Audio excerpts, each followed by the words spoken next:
How to clean your microwave naturally with just a lemon.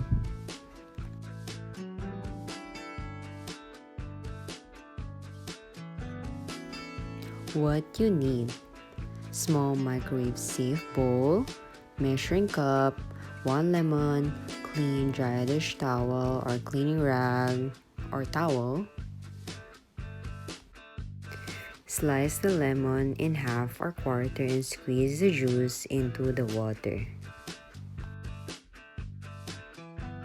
Measure about half cup of water into a measuring cup or bowl. Drop the lemon halves or quarter into the bowl.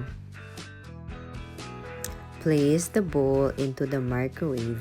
Microwave on the high power for 30 to 5 minutes so the liquid comes to a boil.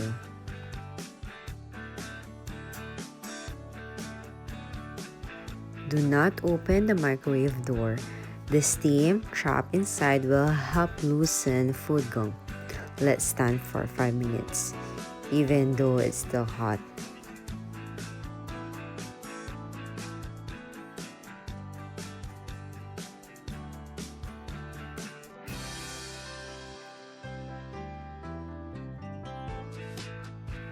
Clean the microwave, open the door, and carefully remove the bowl with the lemons.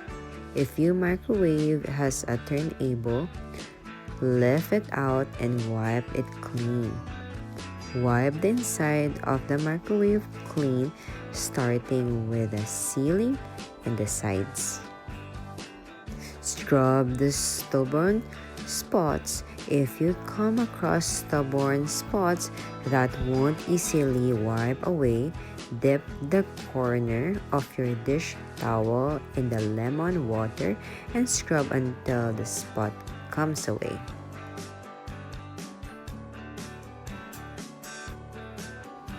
Remember the door. While you're wiping, don't forget to wipe down the door. When you took it out the turntable, you need to clean. Either you need with the water with soap or another one because you have the lemon with water, which is the one I'm doing.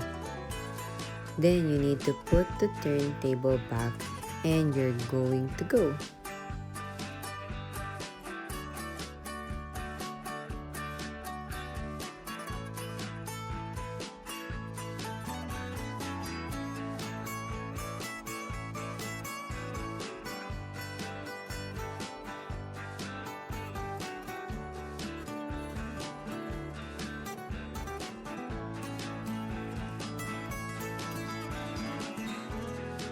It's the clean, nice, and smells good microwave.